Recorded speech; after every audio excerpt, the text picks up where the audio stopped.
Bilan d'activité du service funéraire municipal, année 2018. Considérant que le service funéraire municipal soit un rédit doté de l'autonomie financière de établir un bilan d'activité pour l'année 2018, vous avez le document joint en annexe qui doit être présenté à l'Assemblée délibérante. On remarque sur la gestion des pompes funèbres pour l'année 2018. La régie des pompes funèbres a organisé 337 obsèques. Le compte administratif 2018 affiche en section exploitation un montant de recettes de 698 357,96 € et de dépenses de 609 331,03 €. Remarque sur la gestion du crématorium, le nombre de crémations pour 2018 est de 1640. Le compte administratif 2018 affiche en section d'exploitation un montant de recettes 758 658,48 € et de dépenses de 556 761,61 €. Il est donc demandé au conseil municipal de bien vouloir prendre acte de la présentation de ce bilan. Pas de questions. On passe au vote. Qui est contre, qui s'abstient, qui est pour. Pas de vote. Pas de vote. Dossier suivant. Révision du tableau des effectifs du personnel arrêté au 1er juin 2019. Le tableau des effectifs joint à la présente tient compte de l'ouverture de la fermeture des postes induites par les entrées et sorties d'agents depuis le 1er février 2019, des avancements de grade et de promotions internes intervenus suite aux décisions qui ont été prises lors des commissions administratives paritaires réunies le 8 avril 2019, de la création d'un poste d'assistant spécialisé d'enseignement artistique principal de deuxième classe à temps complet pour le recrutement d'un professeur de danse pour la rentrée de septembre 2019, d'un poste d'assistant spécialisé d'enseignement artistique principal de deuxième classe à temps non complet à raison de 15 heures semaine pour assurer l'enseignement du violon. Il est donc demandé au conseil municipal de bien vouloir adopter les modifications du tableau des effectifs si annexé.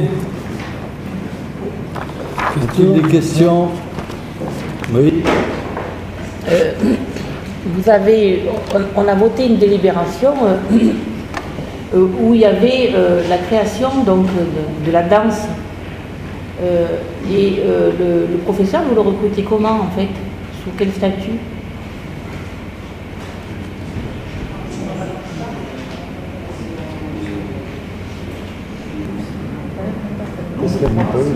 Contractuel. Ah d'accord. C'est pour ça que vous n'avancez pas dans les postes de quoi? Mais vous savez quand même que votre nombre de contractuels, il est quand même très très important. Ça c'est vous qui le dites. Je dis ça c'est vous qui le dites. Ça nous attriste. Et on les tutorisera un jour. Pardon? Donc en fait, vous continuez les pratiques clientélistes. C'est la création de postes d'assistant d'enseignement pour faire des danses. Mais c'est pas ça que je demande. C'est ça la question. Disons qu'on fait comme on peut et on fait pour le mieux. Voilà. Si on trouve une fonction,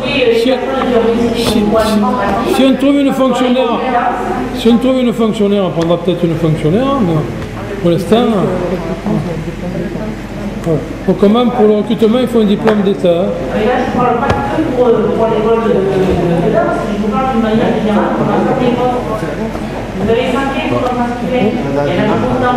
On fait comme on peut avec ce qu'on a, madame. Non, c'est pas que vous faites comme vous pouvez, et que vous avez des organisations pour vous aider à mettre. Non, on essaie de prendre les meilleures candidatures.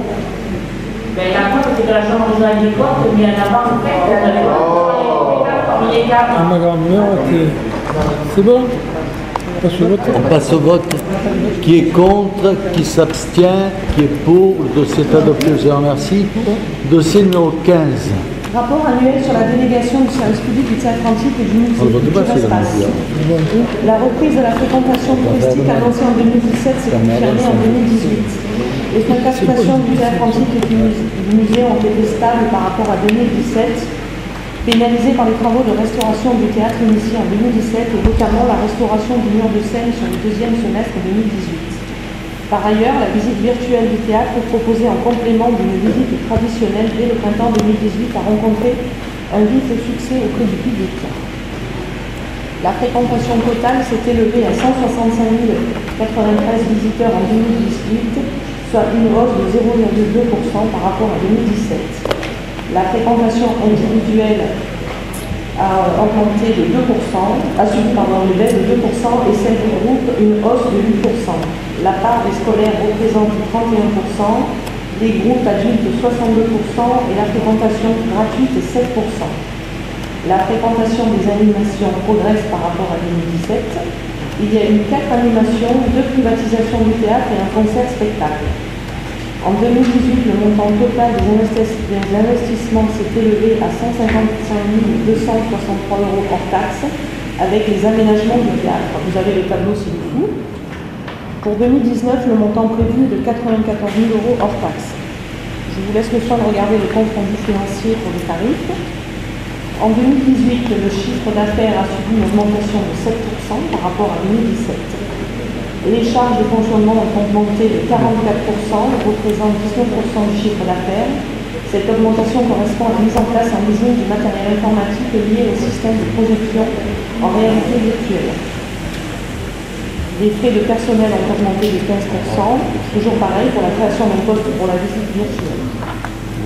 Donc il est demandé au Conseil de bien vouloir prendre acte de la présentation de ce rapport. Oui. Alors, quelques remarques. Je suis impressionné par la stagnation des chiffres des visites, parce qu'on est à peu près en dessous des chiffres de 2005. Donc ce que je constate, c'est que les chiffres ne progressent pas. Ça met en exergue l'importance concurrentielle des sites touristiques, surtout en Provence, et l'importance d'avoir une politique dynamique au niveau touristique. Je voudrais aussi qu'on se soucie des renégociations nécessaires et futures par rapport au contrat nous liant avec Culture Espace. Et je souhaiterais qu'on intègre dans ces négociations la mise en valeur globale du site de la colline au niveau archéologique, ce que je ne vois pas venir parce que pour l'instant la mise en place du schéma directeur ne se fait pas. Et donc à ce niveau-là, on est toujours au point mort. Et dernière chose, je m'inquiète de la dégradation des résultats financiers de Culture Espace à Orange. Même si ça n'impacte pas les résultats de la ville, évidemment, on ne peut que s'en soucier. Et le fait qu'actuellement on en prenne acte sans entreprendre une démarche proactive auprès d'eux pour s'intéresser et savoir ce qui se passe et qu'est-ce qu'il faudrait mettre en œuvre pour que tout le monde y trouve son compte, eh bien cela me paraît assez inquiétant pour l'avenir. D'autres questions? Désolée, j'étais en communication téléphonique. Juste encore une petite remarque qui m'a interpellée. Je voudrais savoir, parce que Orange n'est pas trop visité par les Scandinaves, les Hollandais qui viennent sur notre territoire. Et il existe au sein du département une petite brochure, une jolie brochure qui s'appelle Vaucluse Provence Attractivité. Et le théâtre ne peut pas être visité puisqu'il n'est pas mentionné. Ça c'est du partenariat solide. Ça on l'avait déjà vu, Orange est sorti de tous les radars. Et une photo, hein. Tous les radars. Oui, les questions qui vous sont posées, monsieur le maire, posent globalement quelle politique touristique pour la ville en fait. Parce qu'en fait il n'y a pas de cohérence entre les décisions que vous avez pu prendre et qui ne sont pas appliquées pour la mise en valeur de la colline, mais en le liant également au parcours qui avait été décidé en centre-ville. Et donc en fait, je pense qu'il faudrait totalement repenser la politique touristique, parce qu'en fait, vous savez que la ville est confrontée à une difficulté, c'est qu'on a souvent un tourisme de passage, et que donc en fait notre objectif c'est aussi de créer les conditions que les touristes restent beaucoup plus longtemps sur la ville, aussi bien au niveau de la visite des monuments que de la fréquentation des commerces. Et donc en fait on ne peut pas aborder la question du cœur de ville en le dissociant de votre politique touristique.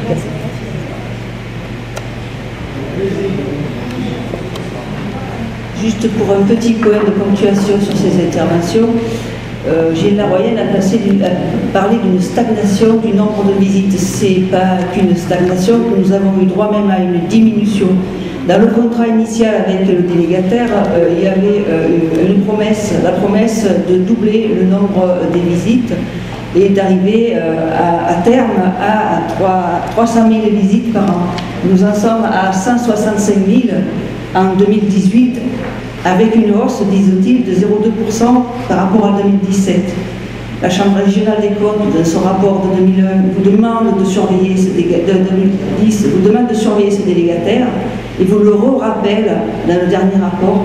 Donc ce délégataire ne respecte pas ses promesses au niveau des investissements à l'intérieur du théâtre antique, ne respecte pas ses promesses au niveau du nombre de visiteurs, et ils sont toujours déficitaires, ce qui est très curieux pour un délégataire qui a demandé donc la prolongation pour 5 ans de sa délégation. Moi, je ne sais pas si je suis entrepreneuse et que je perds de l'argent, je ne demande pas une délégation, une augmentation de ma délégation. Pourquoi faire pour perdre encore plus?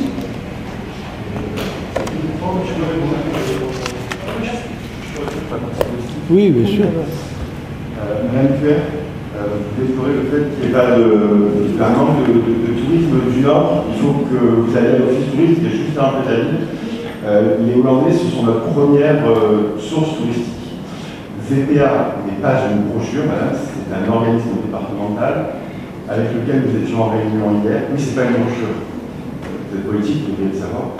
Nous étions en réunion avec VPA hier, qui constate qu'effectivement, la stagnation qu'il y a eu en ce début d'année, elle est départementale, pas simplement limitée à Orange. Et je rappelle que depuis 3 ans, les chiffres du tourisme à Orange n'ont fait qu'augmenter. Merci. Non, mais on ne fait pas de débat. L'opposition dit ce qu'elle a à dire, elle laisse répondre la majorité. C'est comme ça, mais sinon, demain on y sera encore. Hein. On va s'installer au Café du Commerce en sortant, et puis on papote, il n'y a pas de problème. Ici, on est dans un conseil municipal. Réponse que tu veux. Ensuite, comme vous le savez, depuis quelques années, la crise nous a impacté à Orange, comme partout en France et dans le monde. Donc aujourd'hui, on en subit encore un peu les conséquences. Et il faut savoir aussi que le tourisme à Orange, quand même, nous avons 60% d'étrangers qui viennent visiter le théâtre antique, le musée, enfin tous les monuments de la ville. Oui, moi j'ajouterais que la diminution des chiffres touristiques est regrettable, mais qu'elle n'est pas orangeoise, elle n'est même pas nationale, elle est européenne. Et pourquoi il y a une régression tout particulièrement en France, c'est parce que, comme ailleurs en Europe, il y a du terrorisme qui s'est développé, qui a fait partir une partie, qui a empêché de venir une partie de touristes, et ensuite, depuis 6 mois, on a les gilets jaunes, qui, avec toute l'amitié qu'on peut avoir pour eux, ont un impact sur le tourisme qui est extrêmement négatif. Donc, effectivement, Orange devrait mieux faire, comme toujours, mais enfin, qu'est-ce qu'ils font?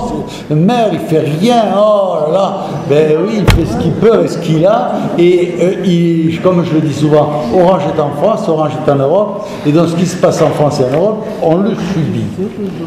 L'aménagement de la colline. L'aménagement de la colline se poursuit d'une manière professionnelle et non pas dans le désordre et dans la disparition de ce qu'il pouvait y avoir, aussi bien dans le cadre touristique qu'ailleurs. Nous étions avec les responsables du monument historique, avec la DRAC, la semaine dernière, et ils nous ont dit leur satisfaction de l'avancée des travaux, et il est logique qu'ils en soient satisfaits puisque c'est eux qui le développent et qui le font. Donc tout va bien, et dès qu'il y aura eu suffisamment de choses de faites, le Culture Espace fera visiter ce site-là qui sera sécurisé et protégé. Alors ça, c'était pour la colline. Alors, Provence Vaucluse Provence Animation, c'est déplorable effectivement qu'il n'y ait pas dessus le Théâtre Antique et l'Arc de Triomphe, mais c'est un écrit départemental. Les choses sont en cours. Les productions ont été faites l'année dernière, comme elle devrait le savoir, les productions touristiques sont faites. Et de toute façon, c'est pas nous qui en sommes, qui décidons qu'est-ce qu'il y a dessus, qu'est-ce qu'il y a. Vous savez, je lis dans la presse locale, il y a un truc qui s'appelle Sortir. Hein, alors j'ai la curiosité de feuilleter. Je sais qu'il se fait beaucoup de choses à Orange au point de vue de l'animation touristique, puisque quelquefois j'y suis, et puis de toute façon je suis en ville tous les jours, donc je vois ce qui se passe. Bien souvent, je cherche les événements que nous donnons aux touristes, je les cherche dans ces journaux, je ne les trouve pas. Je ne vais pas vous souhaiter contre le patron du journal, s'il ne veut pas mettre ce qu'on fait à Orange, qu'il ne le mette pas. Mais par contre, peut-être que ces ventes diminueront quand les lecteurs s'en apercevront. Hein, les choses sont comme elles doivent être.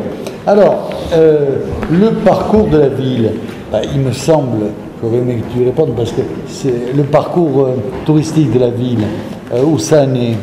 Là, c'est toujours en étude, ça va bientôt sortir. Ça va sortir quand? L'opposition est inquiète, il faut la rassurer. C'est pas le parcours touristique, nous c'est le parcours patrimonial. Mais le parcours patrimonial, ça fait partie du parcours touristique. Oui, quand c'est qu'il sera prêt? Le parcours patrimonial. Alors quand c'est qu'il sera prêt? Le parcours patrimonial, c'est un ensemble.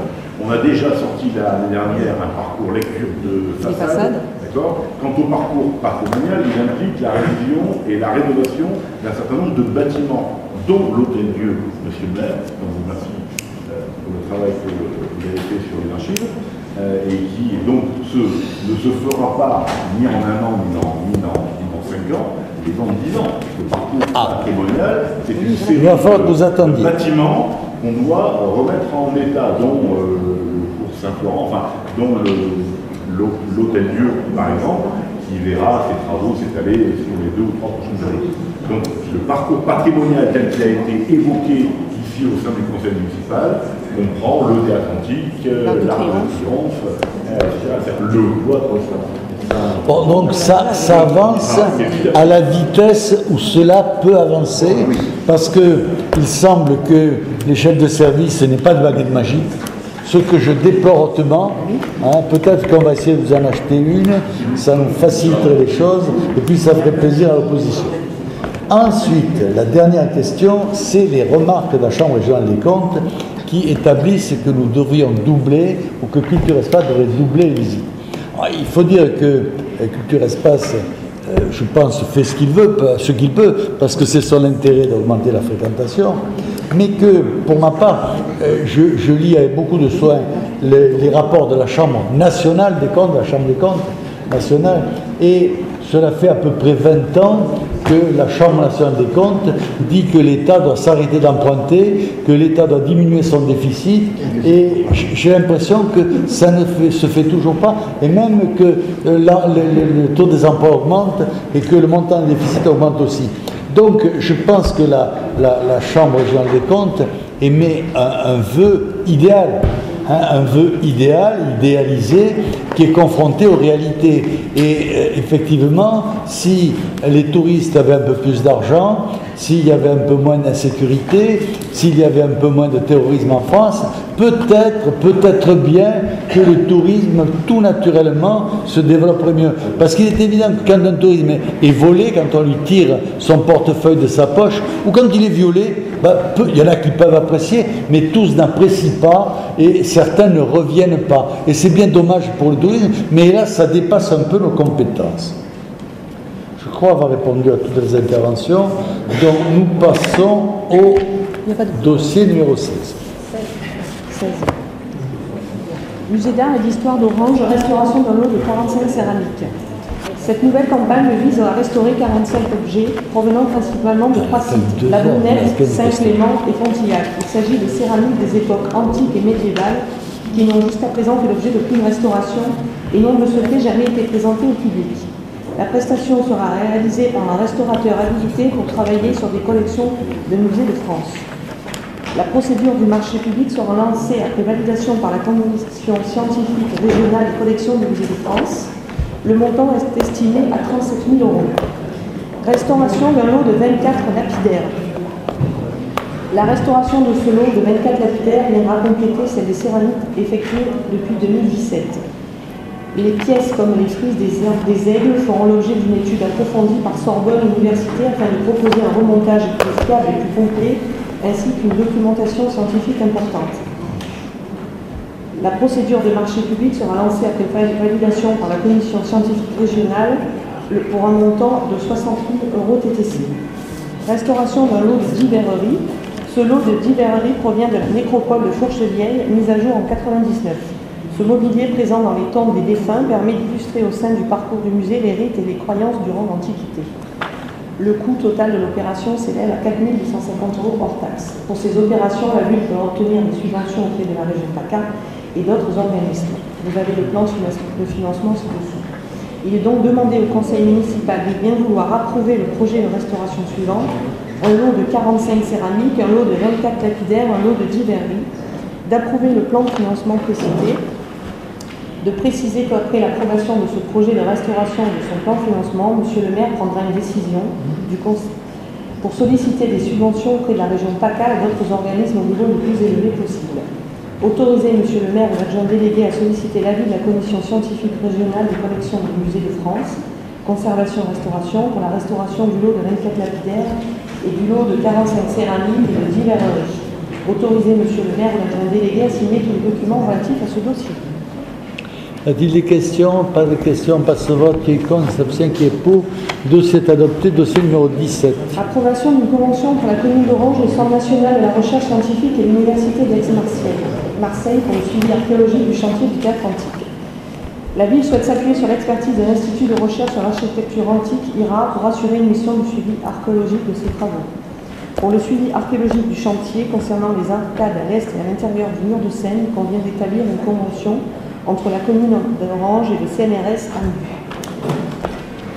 Le montant total de l'opération de 63 145,33 € hors taxe. Les établissements CNRS AMBU prendront en charge 38 562 € hors taxe, tandis que la commune d'Orange accordera un financement de 24 583,33 € hors taxe, soit 29 500 € TTC. En contrepartie, à l'attente de la part du CNRS, la remise d'un rapport scientifique concernant les résultats du suivi archéologique. Chaque partie pourrait ensuite utiliser les résultats de l'étude pour ses besoins propres de recherche.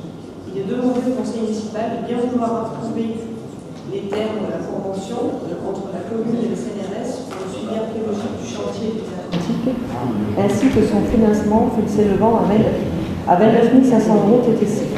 Préciser que les crédits nécessaires seront inscrits au budget 2019. Autoriser M. le maire ou l'adjoint délégué à signer la dite convention ainsi que tout document relatif à ce dossier. Oui, allez-y. Oui, moi je profiterai de ce dossier en fait pour évoquer quelques questions culturelles en fait. Vous allez célébrer la semaine prochaine le mémorial de la Terreur. Je voudrais vous poser une question, puisqu'en fait c'est au nom de la mémoire, soi-disant. Pourquoi, lorsqu'il y a eu une étude de fait en 1994 qui s'intitulait Révolution et contre-révolution à Orange et qui a mené un éclairage politique et historique qui satisfaisait l'ensemble des partis, et y compris l'Église, pourquoi vous avez fait pilonner cette étude qui avait été faite à l'époque pour aujourd'hui revisiter l'histoire avec votre façon très particulière d'aborder la Révolution française.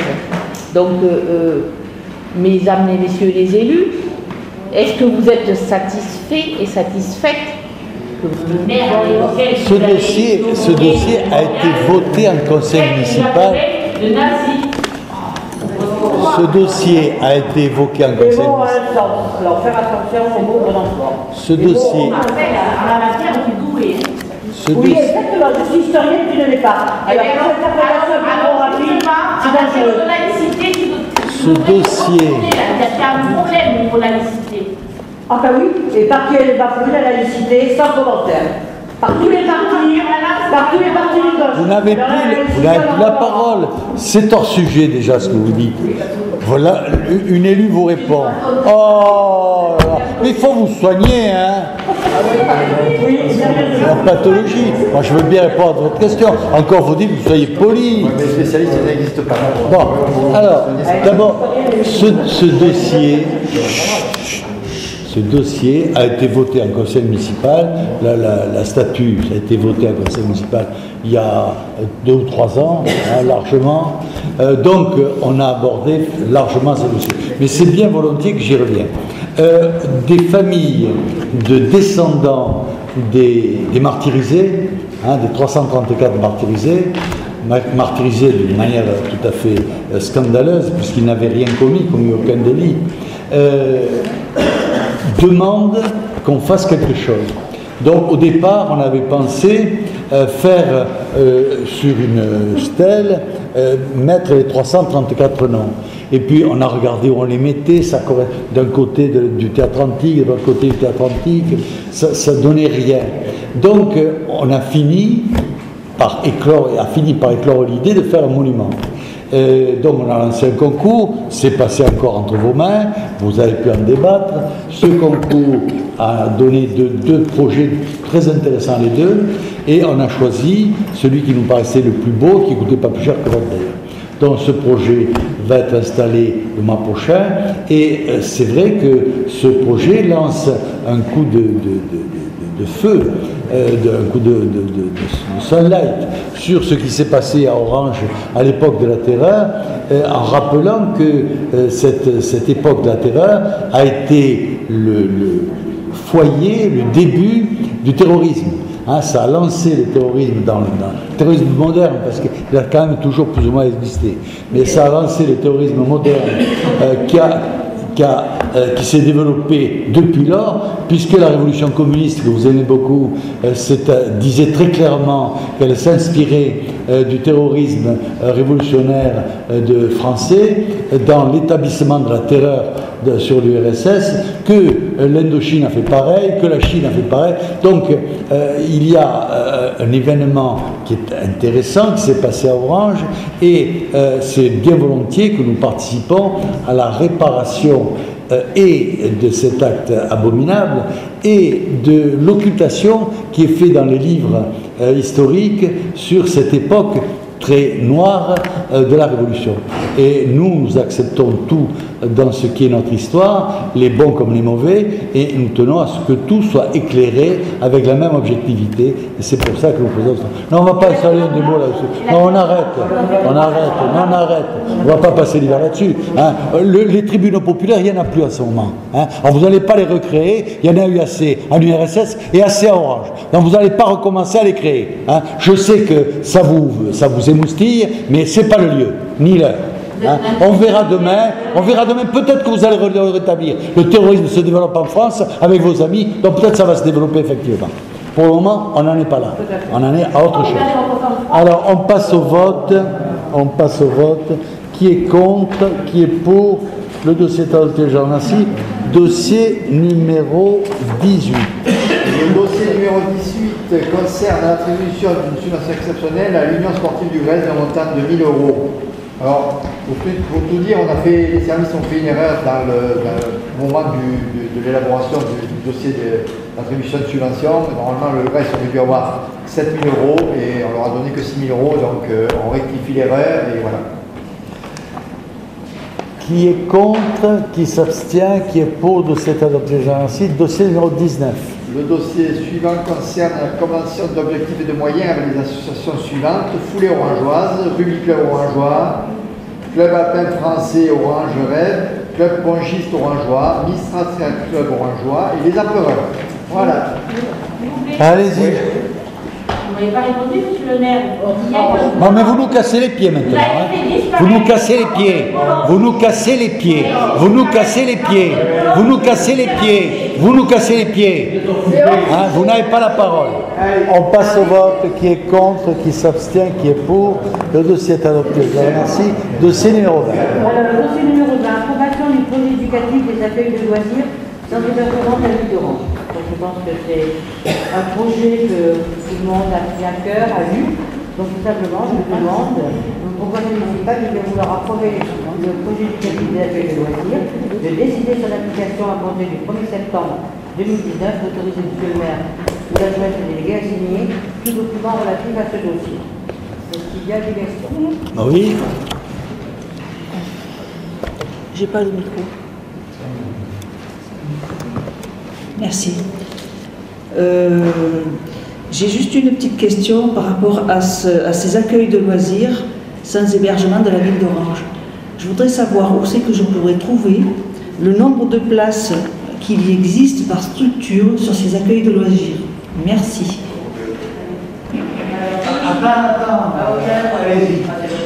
Oui, bien entendu. Je me joins à la question de Christine Balinier, mais au-delà de l'approbation du projet éducatif, se pose la question de l'accueil en termes d'effectifs. Et donc, je pense qu'il serait nécessaire d'avoir un vrai débat au conseil municipal sur les besoins réels, parce qu'en fait, vous êtes toujours à flux tendu. Et donc, il n'est pas normal que les familles orangeoises soient obligées de réserver, par exemple, le centre aéré, ou parfois le CLAE dans certaines écoles, mais surtout le centre aéré, parce que ça fait des sommes importantes, de réserver le centre aéré 4 ou 5 mois à l'avance pour être certain d'avoir une place pendant les périodes de petites vacances. Plus de questions? On passe aux réponses. Oui, alors je vais dire très rapide. Madame Balinier, si vous allez sur le site internet de la ville, vous verrez que sur Bois-Veillé, il y a 144 places, quelque chose comme ça, et au Coudoulet, 88. Voilà, vous le donne. On passe au vote. Qui est contre? Qui s'abstient? Qui est pour? De cet adopté, je vous en remercie. Dossier numéro 21.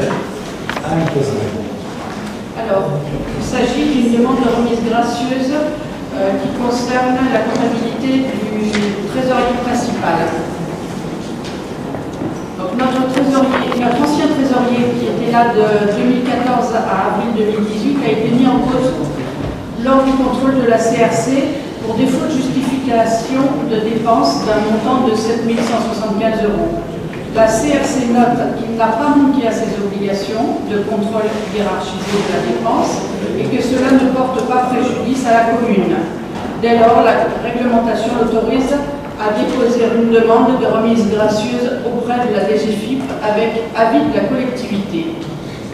Il est donc demandé au conseil municipal de bien vouloir se prononcer favorablement sur cette demande, de préciser que cette décision est sans incidence budgétaire pour la ville d'Orange et d'autoriser monsieur le maire ou l'adjointe délégué à signer tous les actes afférents à ce dossier.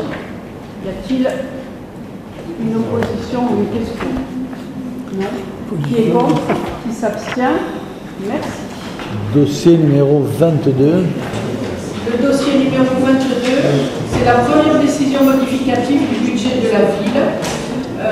Celle-ci concerne tout particulièrement les chapitres 041 tant en recettes qu'en dépenses, parce qu'il fallait provisionner ces comptes concernant le transfert à la CCPO des actifs des budgets annexes de l'eau et de l'assainissement qui doivent transiter par notre budget principal à la ville d'Orange.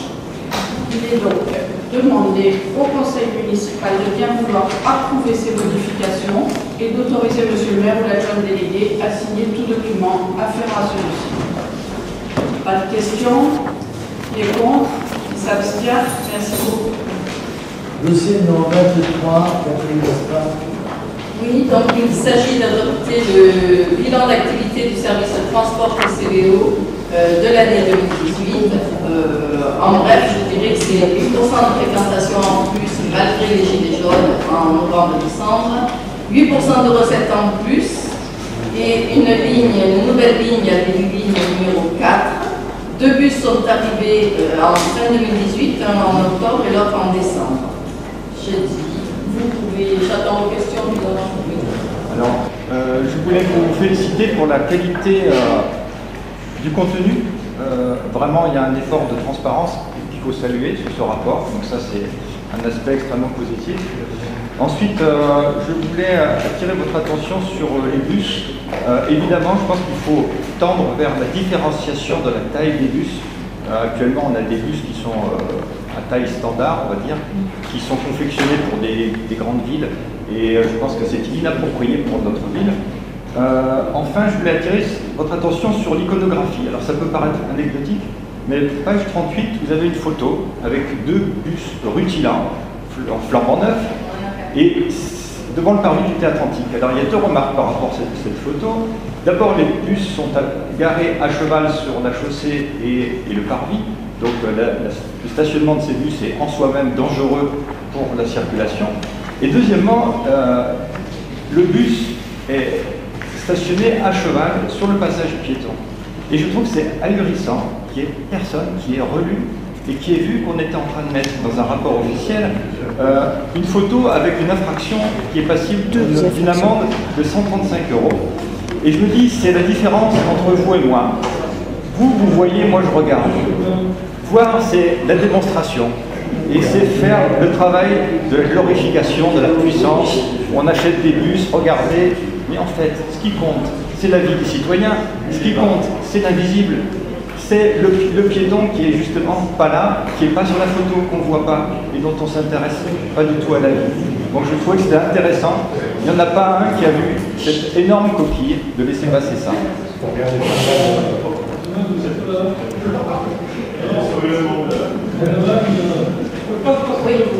Oui, effectivement, il y a un rapport un peu plus fouillé que sur les autres questions, parce qu'en fait, si on avait eu la même nature de rapport sur les questions de la dotation de Mme Galmard, ça aurait été plus intéressant quand même.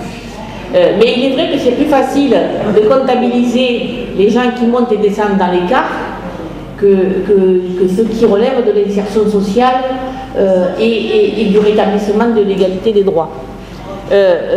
Pour revenir sur les bus,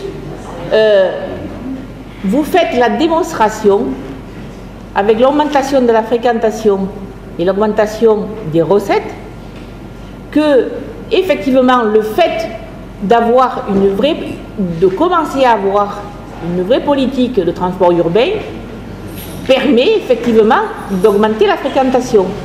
Donc il faut quand même se rappeler qu'il y a 5 ans en arrière, il n'y avait aucun abribus, à tous les arrêts, les horaires étaient faux. Je veux dire, c'était une véritable catastrophe. Et quand il y en avait des horaires, ils ne faisaient pas tous référence à la même année en matière de tarifs. Donc en fait, c'était le délabrement total. Donc effectivement, les bus ne pouvaient être que vides dans ces conditions. Donc quand on améliore le service rendu aux usagers, automatiquement on améliore la fréquentation. Donc ce qui est à l'ordre du jour aujourd'hui, c'est l'augmentation de la fréquentation des bus sur certaines lignes.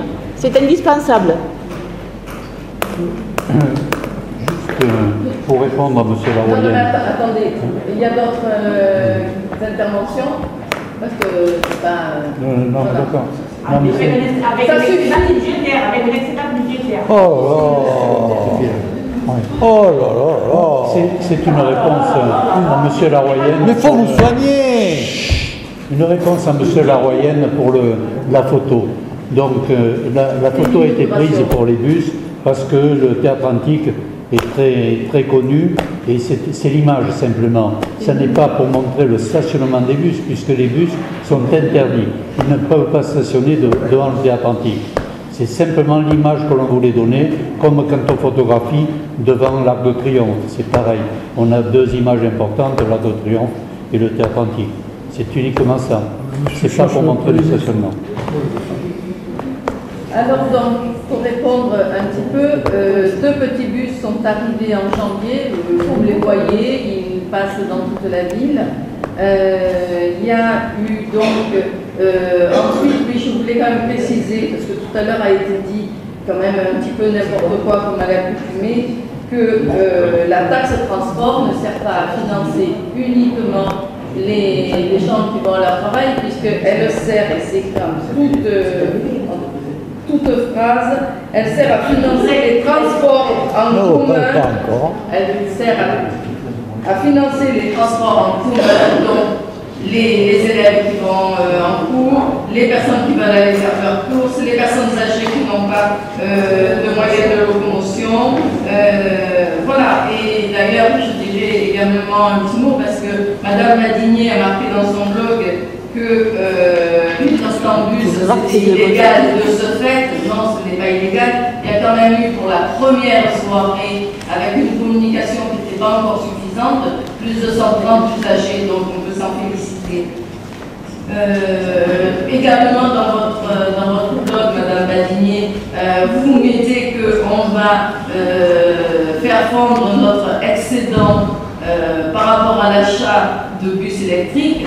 Je tiens à vous dire qu'un bus hybride, ça coûte 450 000 € et qu'un bus électrique en vaut 120 000. Je crois que la conclusion est faite. C'est un bilan, monsieur le maire, il n'y a pas à voter. Ok, on passe à la question suivante. Numéro 24, Xavier Marco. Oui, monsieur le maire, il s'agit donc de prendre connaissance et de prendre acte du rapport annuel pour l'eau, d'une part, donc ça c'est la délibération 24, alors vous allez passer ensemble parce que c'est l'eau et l'assainissement. Donc ces deux rapports ont été présentés mercredi dernier devant la commission consultative du service public local. Donc, il n'y a pas à voter, simplement, s'il y a des questions, je suis prêt à y répondre.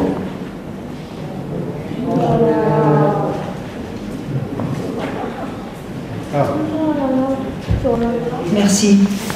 Monsieur Marco, l'année dernière, vous nous avez fait un laïus en nous disant que, question de l'eau, du service public, vous aviez atteint pour le rendement 75%, ce qui était fort bien. Aujourd'hui, en 2018, nous sommes à 71%. Nous avons perdu 3 points, un peu plus de 3 points. 71,85. Pourquoi? Deuxième remarque, il y a toujours des fuites. Voilà. Mais ces fuites, vous en avez réparé là sans doute quelques-unes.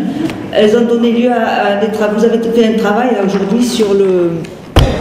C'est hors du dossier. Je comprends que vous prenez beaucoup de plaisir, mais il faut aller à l'essentiel. L'essentiel, c'est les dossiers. On n'en finit plus. Xavier, tu réponds. On va pas passer là. Non, j'ai pas fini, monsieur. Il y a un rapport. Je l'ai déjà dit l'an dernier, mais je vais le redire. La parole est à M. Pazero. Allô. Alors, pour tous les amateurs, allô. Allô.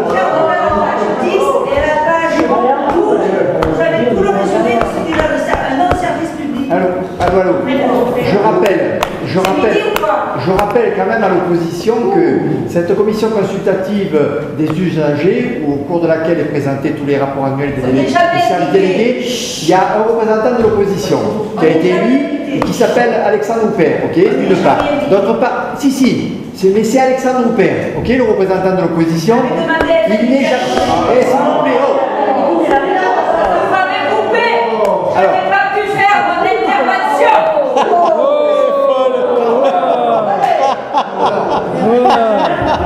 Il n'est jamais présent. D'une part et d'autre part. Oui, non mais ok. Je tiens à préciser qu'au cours de cette réunion, il y a quand même les représentants des sociétés qui gèrent ces services délégués et qui sont là pour répondre à toutes les questions. Okay, et les gens présents posent des questions. Et c'est vrai que si vous étiez présent, eh bien ce genre de questions, vous pourriez les poser.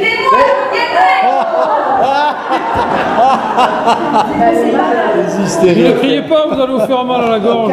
Quand vous seriez un peu dur aux oreilles, je vais rappeler que le représentant de l'opposition, c'est M. Alexandre Houpert, et qu'il est invité à cette réunion. Voilà, ok. Voilà. Vous avez été sur notre liste. Oui, mais heureusement, j'en suis fier, très fier de tous les travaux accomplis depuis 5 ans. Bon, alors on passe au dossier numéro 26. Dossier suivant. Dossier 27. C'est le même.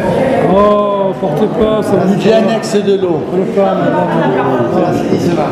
Oh, nous fait de la peine. Là, c'est le 25. Vous pouvez pas prendre la parole. Bon, le 25, on l'a vu donc aussi. Numéro 26. Donc là, c'est pareil, c'est le transfert. Donc, suite au transfert des compétences à compter du 1er janvier 2019, on demande maintenant, c'est 6 mois de mise en route, si on peut dire, de faire le transfert complet de l'actif de la ville vers la CCPE de tous nos matériels, de tous nos biens, de tous tout ça est inventorié, vous l'avez certainement lu dans les annexes qui correspondent à tous nos biens que l'on transfère à la CCPRO pour leur gestion. Donc il est demandé d'adopter le procès verbal 6 juin concernant la remise de l'actif transféré entre la commune d'Orange et la CCPRO et d'autoriser M. le maire à signer le document relatif à ce dossier. Donc c'est exactement le même, M. le maire, pour l'assainissement. Qui est contre, qui s'abstient, qui est pour le dossier adopté. Je vous remercie. Dossier numéro 27. C'est le dernier, le 28, puisque le long assainissement c'était 26-27. Donc là il s'agit du 28. Oui, c'est le dernier. C'est pour la création d'un service public de défense extérieure, ce qu'on appelle la DECI. Simplement, ce service existait déjà, si on peut dire, maintenant on le met en forme. Pourquoi? Parce que l'intercommunalité pour le moment n'a pas pris la compétence. C'est à nous de gérer Ville d'Orange ce service pour les 446 postes d'incendie qu'il y a à travers la ville. Voilà. Ok. Pas de questions? Pas de questions? On le vote celui-là. On le vote. Qui est contre? Qui s'abstient? Qui est pour? Le dossier est adopté. Va voir la presse. Tu leur montres à la presse. C'est plus important. Fini. La séance est levée.